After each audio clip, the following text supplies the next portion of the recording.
Hi. I'm in the mood for something with pineapple, and so I came up with this idea, and it sounds good for supper tonight. So we're making sweet and sour pineapple pork. So the first thing I'm going to do is I'm going to refresh. Can you come a little closer, Pam, and just, this is the pork. So here, I'll show you this. Sorry. All right, so I'm using freeze-dried pulled pork, and I've just dumped it. I think I've got about a cup in there. Some of the pieces are a little on the big side. Oh, they're not too big. I just might want to break some of them. And what I'm going to do is I'm just going to refresh them. I'm going to get them started. I'm just going to put a little bit of water in. They don't take very long, but I'm going to give them a head start, maybe just a 5-minute head start. Okay, so I'll just set that aside. And then I would like to refresh some of the pineapple too. So I'm going to put some pineapple in this. Can you come and have a look at the pineapple? So freeze-dried pineapple. It is beautiful. It is so delicious, so crispy. Can you hear that? So crispy, so delicious. But pineapple does have fiber in it, and it takes just a couple more minutes to refresh than other things. So I'm going to just dump some in this cup. I'm going to let's try and say we have about a cup there. Probably just a little bit more than a cup. So I'll just put that all in there. And you can refresh this in water. There's nothing wrong with that. I'm actually going to put in some pineapple juice. So let me just because I happen to have some pineapple juice right now, and that makes it nice and rich. So I'm going to just cover it with pineapple juice, and I am going to use the juice later in the recipe, so I'm putting a little bit more in than I need to. And then let me just push that down. Okay, I'm going to just let this sit here for 5 minutes while I get all the rest of my ingredients out.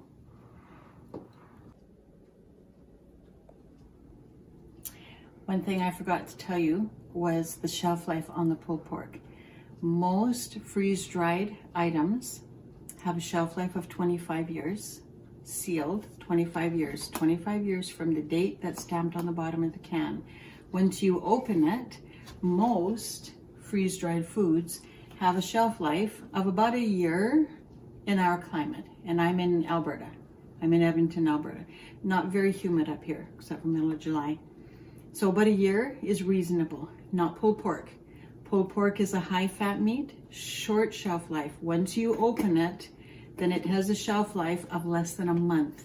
So what I do is I open it, and then I put it in the fridge. I always write the name, the date down on the lid of the can so that I know what day I opened it up. I put it in the fridge. That gives me another week or two, a little bit of comfort. If I'm not gonna use it for a couple of weeks and I know I'm not gonna, then I'll put it in the freezer part of the fridge. Just to extend that a little bit, but don't leave it forever. It does, you don't wanna waste that. And it is a high fat meat. So we've already rehydrated it, refreshed it. It's sitting there waiting. I'm going to start making the sauce. Sweet and sour sauce is so easy. Don't ever buy sweet and sour sauce. Don't buy it. Just make it. So I've got half a cup of, and don't worry about the amounts. I'm going to put the recipe on the bottom of the screen later anyway. So I've got half a cup of brown sugar in there. I'm going to turn the heat on, and I'm just going to put in about a cup of juice, pineapple juice, and then I'm just gonna melt that and bring it to a boil. And I've got it on pretty high. It won't take very long. As soon as I do bring it up to the boil, then I'm gonna put a cornstarch slurry in it and start thickening it up. So that'll just take a minute here, not very long. Okay, while that is heating up, I'm going to just make a little slurry. I've got 1.5 tablespoons of cornstarch in here, and I'm just going to put a little bit of water So just probably about 2 tablespoons of water. Doesn't really make that much difference. And I'm just gonna, oh look at that, starting to boil already. And I'm just gonna mix it up so that I have no lumps.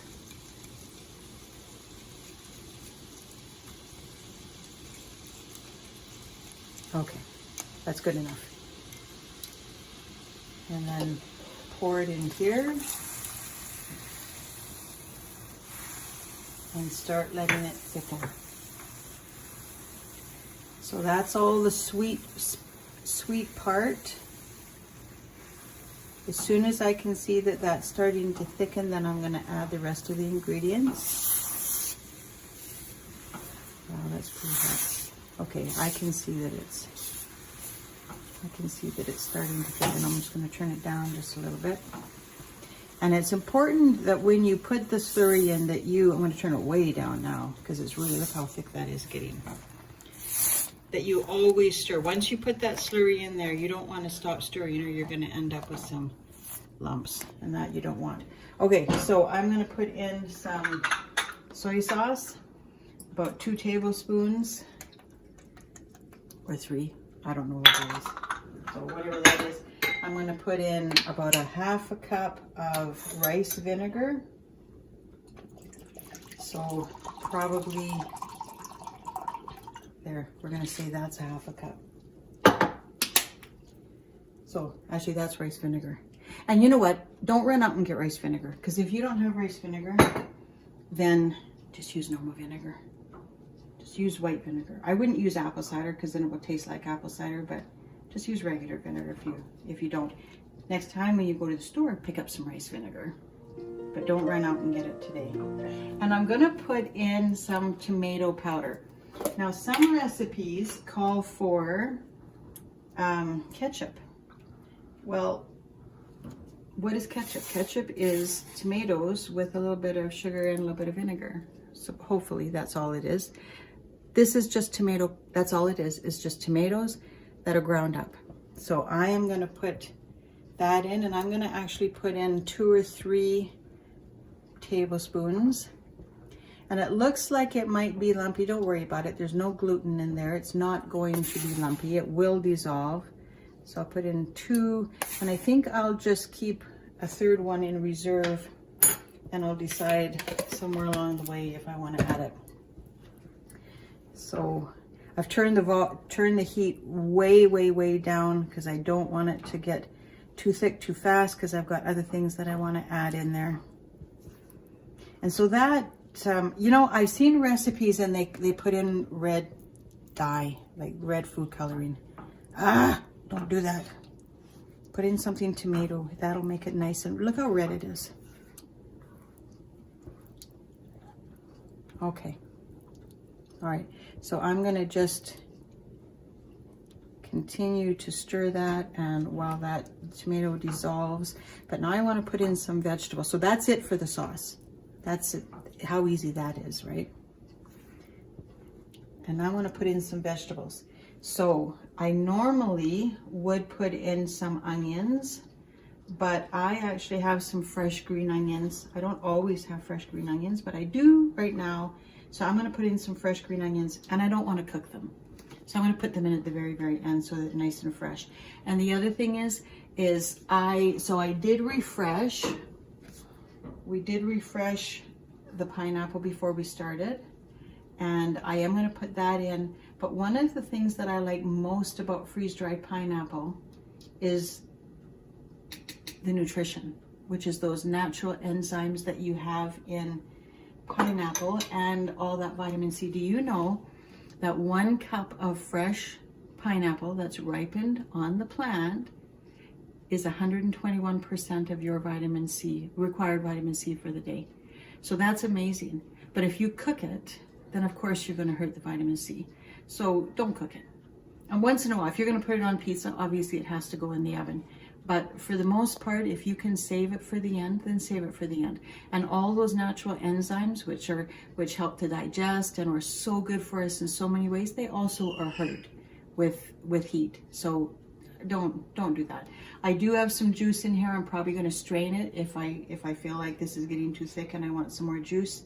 but I'm going to save that for the end so that I don't have to subject it to any more heat than necessary. And okay, so I'm going to set the onions aside because I've decided not to use them. I am going to put in some mushrooms. So these are freeze-dried mushrooms. Can you see that? And I didn't need to refresh any of these ahead of time because they just don't need to be refreshed. They are going to refresh just with the moisture that is in the sauce. So we'll put in some mushrooms. I'm going to put in some green peppers. So there's the green peppers. Just nice strips. And you know what? Put in whatever. I don't have asparagus open right now, and I'm not going to run downstairs to get any, but if I did have some asparagus open, I would put some asparagus in there. I think that would be really nice. Do whatever you want. Do whatever it is you have. There's red peppers. I'm only putting this in for color. And if this sauce gets a little bit too thick because I'm putting too many vegetables in it, then I will just put a little bit more juice in it. And then green beans. I'm going to put in some green beans. The green beans are wonderful. There, look at that. That's a lot of vegetables. Let's see what happens. I may end up putting some more juice in. That's okay. You know what? It doesn't have to be freeze-dried or nothing. Like if you have some fresh peppers, put in your fresh peppers. Put in your fresh, whatever it is that you happen to have. I don't always have. It's the middle of winter here. And so I don't have a lot of fresh vegetables in my fridge these days. Okay, that is a little bit thick. So let me just take, let's see if I got it. Let me just take some of this juice and put the juice in. I will give you the recipe, but just use the recipe as a guideline to start, just to give you something to go by. You're in charge. You can do whatever you want to do. For me, I want to use as many vegetables as possible just because people do not get enough vegetables in their diet these days, and especially in the winter. Okay, all right. So that is hot. It is refreshing, and it is almost ready. I'm going to put in the pork. So it is all refreshed. It's been sitting here. I don't know how long that's been. Maybe 10 minutes probably since I first put that in. But I'm going to just, and the thing with the pork is it is pulled pork, but I don't want to stir it a whole lot, which is why I saved it till the very end. And the reason I don't want to stir it a whole lot is because I don't want to get it all, it's pretty fragile. I don't want to break it all up. And so you can see how thick the sauce is. I do need to thicken it a little bit more. So the pork is in there. The other day we made this, and I happened to have some shrimp in the fridge that I had out for another thing, and we didn't end up using it, so I put the shrimp in. Holy cow, that was good. That was really good. But you don't always have shrimp. So that's it. All right, I'm not gonna put this in until the very end. I will plate it up and let you see what it looks like.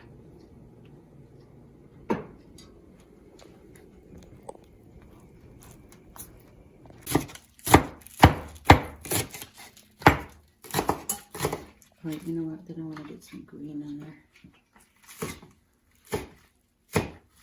Okay, I'm just chopping some nice fresh green onions to go on the top. I prefer green onions when they're not cooked, so I'm just going to put them in at the very, very end. And we are ready. So I don't know how long that took, but the longest is going to take, it's going to be to get the rice ready. And the rice takes 15 minutes if you're just making normal rice. So can you imagine having us up around the table in 15 minutes or less? All right, so I've got a bowl of rice. Here, I'll just bring this, I can sit right there. I'll just bring this over here and scoop it on. Look at all those vegetables. That is a lot of vegetables. And if you have somebody who doesn't like mushrooms, like our little Charlie, he's not even gonna know they're there. And with all that sweet and sour sauce, he's not gonna taste them anyway. So I'll put in some, here's the pineapple, refreshed, beautiful, nice and tender. I'm just going to sprinkle that over top. And so the benefit of doing pineapple this way is that it is highly nutritious. You know, the pineapple that we get in the grocery store, not that I'm complaining, because if you want fresh pineapple in Edmonton, it has to be picked green, but it is picked green. And sometimes when we buy it, it's still green. And that means that those last nutrients that develop, everybody had a chance to develop while they were on the plant. And that affects the nutritional value of it. And the other thing is that everything starts to deteriorate in the hour that it's picked. And so these pineapples are coming from thousands of miles away. So and they're picked green, and they're transported green, and they're green in the store. And sometimes when I buy it and bring it home, it's still a little bit green. And so I don't know how long, maybe a week, maybe 2 weeks, maybe 3 weeks since it was picked. And so the nutritional value of that pineapple is not what it should be. And it just, compare that to a Thrive Life freeze-dried pineapple, which is picked ripe when all the nutrients are intact, when it's exactly the way that nature intended for it to be. And then so it's picked, peeled, chopped, and flash frozen inside of 6 hours, usually 2 to 4 hours. I don't know about you, but I have a hard time getting stuff out of my garden on my table in less than 4 hours. So when you open this can up, this is as if it was 4 hours from harvest. If you open up this can 17 years from now, it is still within 4 hours of harvest. So I don't know how it gets any better than that. So the nutritional value is prime importance to me, and it doesn't make any sense to cook the guts out of it. So that's why I do this. And eating it just fresh, quite honestly, that's the way we eat it more. More than anything else, we're going to eat it just straight out of the can, or the kids are going to put it in a bowl or whatever. And the kids are always eating the fruit. So that's wonderful. Okay, can you see that? Oh, wait a minute. Guess we want to put some onions on there. Boy, that looks nice, eh? There, that's your supper. What is that, 4 servings of fruits and vegetables? Probably in there. That's it. Can I try it? Okay, I'm going to call the kids up so they can eat it too, but I'm going to try it before they come up.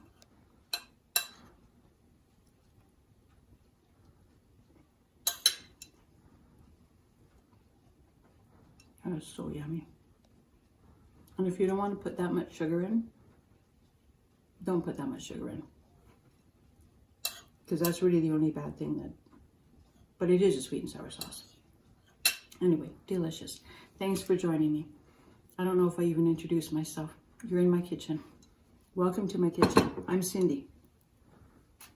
And I write a blog called Backyard City Homestead. And I'm a mom, and I'm a grandma, and I really like to cook. Oh, and I'm a Thrive Life consultant. Have a good rest of your day. Okay, let's try this.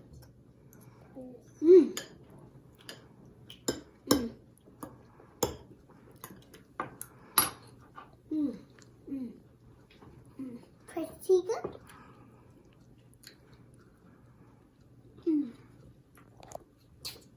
It's delicious.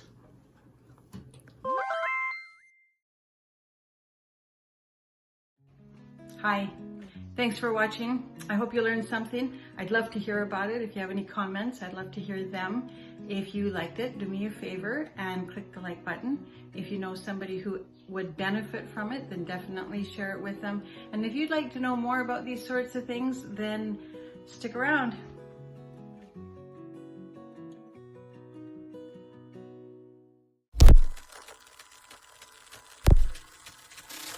So we've got the sweet, we've got the sour, we've got a little bit of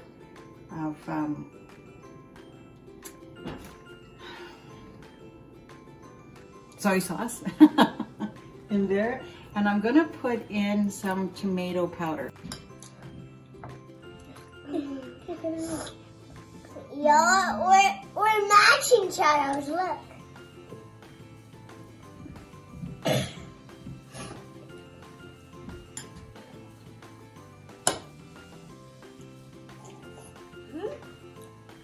Where did my cup go? You're holding it.